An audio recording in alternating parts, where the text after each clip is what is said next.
Hello student, स्वागत है आपका अपने यूट्यूब चैनल पर। आज हम लोग द्विघात द्विघात बोलते हैं, दो चर वाले रैखिक समीकरण युग्म पढ़ने जा रहे हैं। हम लोग इससे पहले दो चैप्टर ख़त्म कर चुके हैं, वास्तविक संख्या और बहुपद। ठीक है, आज हम लोग दो चर वाले रैखिक समीकरण का सिर्फ बेसिक पढ़ेंगे। कल हम लोग लघु उत्तरीय और अति लघु उत्तरीय, लघु उत्तरीय और दीर्घ उत्तरीय एक साथ हम लोग कवर करेंगे, फिर उसके बाद ऑब्जेक्टिव कवर कर लेंगे। ठीक है, तो आज हम लोग चढ़ेंगे दो चर वाले रैखिक समीकरण का बेसिक।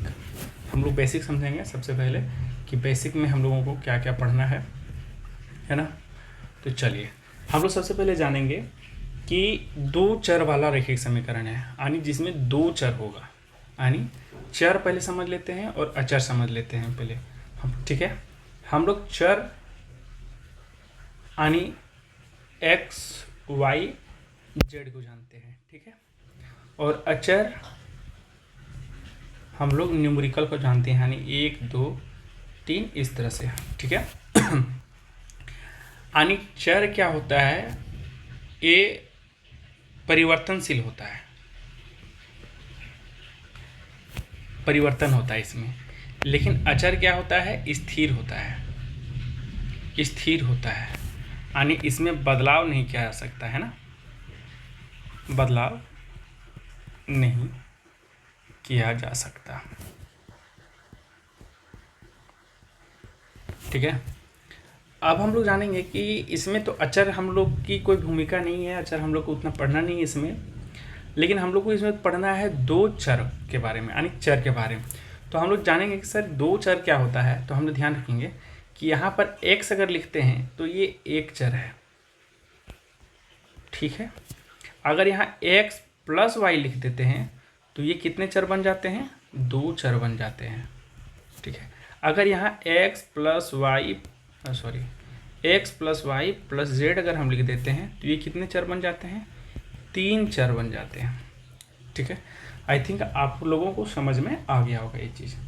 ठीक है, तो इसमें जब हम लोग पढ़ेंगे तो इसमें एक होता है कि दो चर वाला समीकरण का एक व्यापक रूप होता है ना। हम लोग उस व्यापक रूप को पढ़ेंगे। ठीक है, सबसे पहले उस व्यापक रूप को हम लोग जानेंगे कि वह व्यापक रूप क्या है। ठीक है, तो हम लोग देखिए सबसे पहले उसी को हम बता देते हैं कि व्यापक रूप, इसके बारे में जान लेते हैं हम लोग। इसका व्यापक रूप के बारे में पढ़ेंगे। तो व्यापक रूप क्या है, सबसे पहले लिखेंगे इसमें कि दो चर है ना, जहाँ पे x और y हो। ठीक है, x और y हो तो इससे संबंधित एक समीकरण हम लोग बना के देखते हैं। तो इससे समीकरण अगर जब हम लोग तैयार करते हैं तो इसका समीकरण हम लोग को कुछ इस तरह से प्राप्त होता है। देखिए आप लोग, हम ऐसे सिंपल से बताते हैं, ये x plus b y plus c. ठीक है, ये हो गया आपका व्यापक रूप। लेकिन हम लोग इसमें ये ऐसे ज्ञात करेंगे कि आपका ऊपर वाला हो जाएगा a1 b1 c1, और इसी के जस्ट नीचे रहेगा तो a2 x हो जाएगा प्लस b2 y हो जाएगा और प्लस c2 हो जाएगा, बराबर इधर हो जाएगा 0। ठीक है, जहाँ एक इम्पोर्टेंट होगा, जहाँ a1 b1 a2 और b2 बराबर नॉट 0 है, यानी a1 जीरो नहीं हो सकता है, b1 भी जीरो नहीं हो सकता है, a2 भी जीरो नहीं हो सकता है और b2 भी जीरो नहीं हो सकता है। तो सर आप बोलिएगा यहाँ पर तीन चर है, तो तीन चर यहाँ नहीं है बेटा। यहाँ ध्यान रखना है कि a जो c1 और c2 है ना, ये तुम्हारा अचर पद होता है, अचर पद होता है। ठीक है, तो यहाँ पर क्या होता है, जैसे एग्जाम्पल लिख के दिखा देते हैं। एक एग्जाम्पल हम इसमें दे देते हैं। देखिए एग्जाम्पल, ठीक है, एक एग्जाम्पल अगर हम दे लेते हैं तो देखिए ध्यान से, क्वेश्चन में मेरा इस प्रकार से रहेगा कि 2x प्लस 3y प्लस 2 बराबर 0।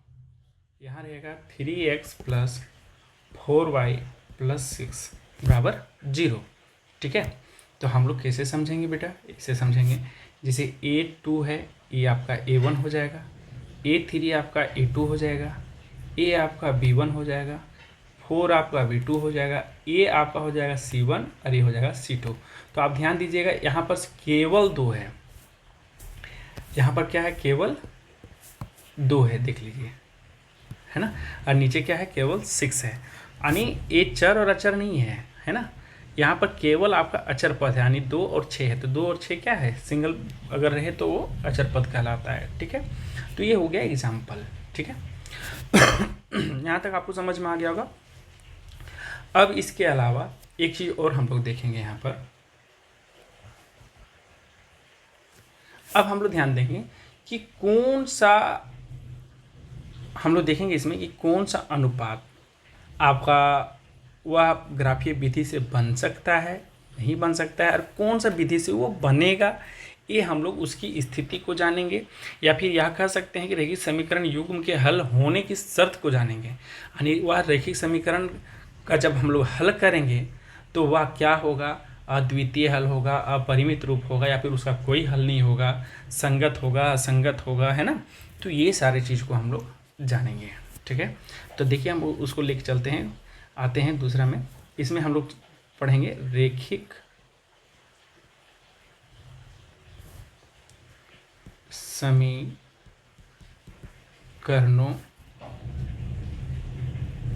युग्मों के हल। अब ध्यान दीजिएगा, रैखिक समीकरण है ना, ध्यान से समझिएगा। इसको हम लोग कैसे समझेंगे, मान लेते हैं कि मेरे पास कोई ऐसी 2 अनुपात है, जिसे मान लेते हैं A1/A2 है तथा B1/B2 है, और ये दोनों आपस में बराबर नहीं है। जैसे एग्जांपल हम दे देते हैं कैसे हो सकता है। मान लेते हैं A1 आपका 1 होगा और A2 आपका 2 होगा, ठीक है, और B1 आपका 3 होगा और आपका B2 2 होगा। तो ये दोनों आपस में बराबर है क्या, नहीं है। तो इसको हम क्या कहेंगे कि A1/A2 बराबर नॉट B1/B2। ठीक है, यानी कहने का मतलब है कि यह जो संबंध बना रहा है वह कैसा संबंध बना रहा है, वह संबंध कैसा है, तो यह संबंध क्या है, अद्वितीय हल है, अद्वितीय हल है। ठीक है, और इसको हम लोग किसे संबोधित करते हैं, इसको कैसे हम लोग जानते हैं, इसको हम लोग जानते हैं संगत से। ठीक है, और इसमें कितने ग्राफीय निरूपित हो सकती है, और यह ग्राफीय विधि अगर हम लोग बनाएंगे तो वह किस प्रकार से होगा, तो वह इस प्रकार से इसका ग्राफीय विधि बनेगा। ध्यान दीजिएगा, ये ऐसे करके, क्योंकि यह क्या कर रहा है, प्रतिच्छेद कर रहा है एक दूसरे से। यानी अगर A1/A2 B1/B2 हो तो वह कैसा बनाएगा, प्रतिच्छेदी रेखा बनाएगा। कैसी रेखा बनाएगा, प्रतिच्छेदी रेखा बनाएगा। देखिए इसका नाम है प्रतिच्छेदी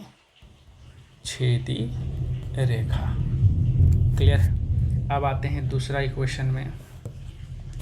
अगर मान लेते हैं कि मेरे पास अगर A1 रहे और A2 रहे बराबर B1/B2 रहे बराबर C1/C2 रहे, यानी कहने का मतलब है, अगर हम चलते हैं कि अगर तीनों का मान सेम रहे, जैसे 1/2 बराबर 1/2 बराबर 1/2, यानी A1/A2 B1/B2 C1/C2, अगर ये तीनों आपस में बराबर रहे तो इसको हम लोग क्या कहेंगे, कि इसको हम लोग एक चीज़ कहेंगे जिसको हम लोग बोलते हैं कि यह सभी चीज़ से बराबर है, यानी ये अपरिमित रूप से अनेक हल हो सकते हैं। इसमें अपरिमित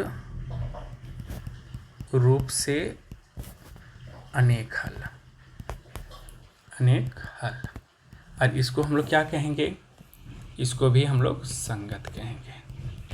ठीक है, और ये कैसा बनेगा, इसमें कैसा बनेगा, तो ध्यान दीजिए, एक ही रेखा में एक बार जाएगा और एक बार आएगा। ठीक है, अब आते हैं इसी का तीसरा पोर्शन में।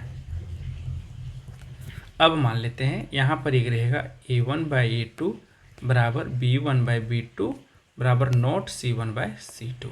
इसका अगर एग्जाम्पल देखेंगे हम लोग तो इसका एग्जाम्पल ऐसे बनेगा 1/2 बराबर 1/2 बराबर मान लेते हैं यहाँ पर 3/2 होगा। तो यानी ये दोनों बराबर लेकिन ये बराबर नहीं है। तो इस तरह के इक्वेशन में हम इसको क्या कहेंगे कि इसका कोई हल नहीं होगा, है ना, कोई हल नहीं होगा। ठीक है, यानी यह कैसा बनेगा, असंगत बनेगा। कैसा बनेगा, असंगत। यानी यह किस प्रकार की रेखा रहेगी, जो आपस में कहीं भी क्रॉस या फिर मिलेगी नहीं। ठीक है, यानी इस प्रकार की रेखा रहेगी जो आपस में कभी भी प्रतिच्छेद नहीं करेगा। मान लीजिए कि यहाँ पर अगर ये प्रतिच्छेद कर रहा है तो कितने जगह में कर रहा है, एक जगह में कर रहा है ना, एक जगह में कर रहा है। तो यहाँ बोलेंगे एक हल होगा।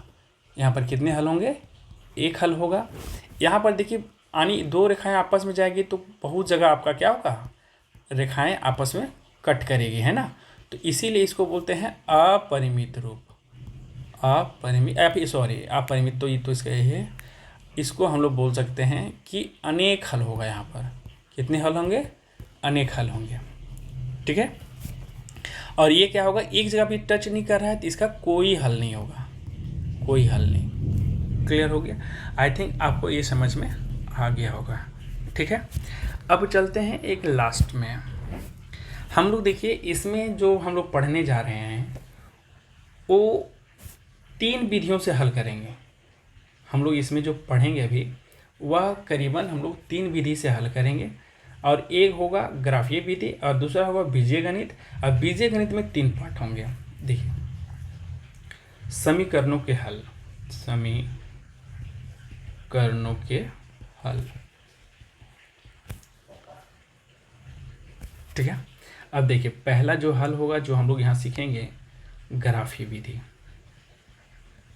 ग्राफीय विधि द्वारा हम लोग सीखेंगे हल करना। ठीक है, दूसरा जो विधि होगा वो बीज गणित विधि होगा, बीज गणितीय विधि, गणितीय विधि द्वारा हल करना सीखेंगे। ठीक है, अब इसमें 2 पार्ट है, 3 पार्ट है। एक तो होगा प्रतिस्थापन विधि, प्रतिस्थापन विधि।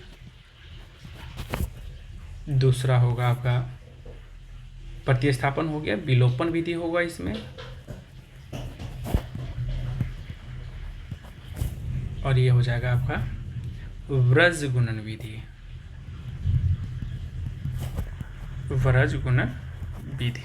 लेकिन हम लोग को इसमें जो अब न्यू सिलेबस आया है उसमें आपका व्रज गुणन विधि आपको पढ़ना नहीं है, तो हम व्रज गुणन विधि को लेकर के यहाँ पर नहीं चलेंगे। ठीक है, और थोड़ा सा हम बताते चलेंगे। प्रतिस्थापन विधि जब हम बनाएंगे ना तो हम लोग क्या करेंगे कि इसमें क्या करेंगे कि प्रतिस्थापन मतलब क्या था, एक जगह से उठा करके दूसरी जगह रखने का काम करेंगे। एक स्थान से दूसरे स्थान में रखने का काम करेंगे।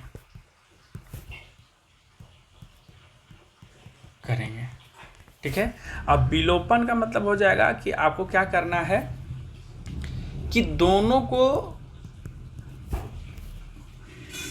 यानी 2 चर होंगे, यानी यहाँ पर 2 होंगे, 2 समीकरण होंगे। 2 समीकरणों में किसी एक चर को मिलान करना। ठीक है, किसी एक चर को हम लोग क्या करेंगे, मिलान कर देंगे। जैसे एग्जांपल भी ले लेते हैं आपके सामने। जैसे मान लेते हैं कि यहाँ 2x है, x1, और यहाँ 3x2 है, प्लस 3y है, तो यहाँ प्लस 3y प्लस 6 प्लस 8। यानी देखिए यहाँ पर क्या किए हम कि एक चर को क्या किए, मिला दिए 3y से। ठीक है, क्लियर है? इस तरह का हम लोग विलोपन विधि में हम लोग मिला के चलेंगे। ठीक है, चलिए आज हम लोग ये पढ़ लिए। आप इसको थोड़ा सा अच्छे से पढ़ लीजिएगा, समझ लीजिएगा। ठीक है, फिर हम लोग कल इसका वीडियो का आपका क्वेश्चन अपलोड होगा वीडियो में। आज हम लोग इसका एथी कर लेते हैं। आज इसका क्या बोलते हैं, बेसिक पढ़ लीजिए। कल से हम लोग इसका क्वेश्चन पढ़ेंगे। ठीक है, तब तक के लिए धन्यवाद, थैंक यू। अगर अच्छा लग रहा होगा तो आप लोग सब्सक्राइब कर सकते हैं चैनल को।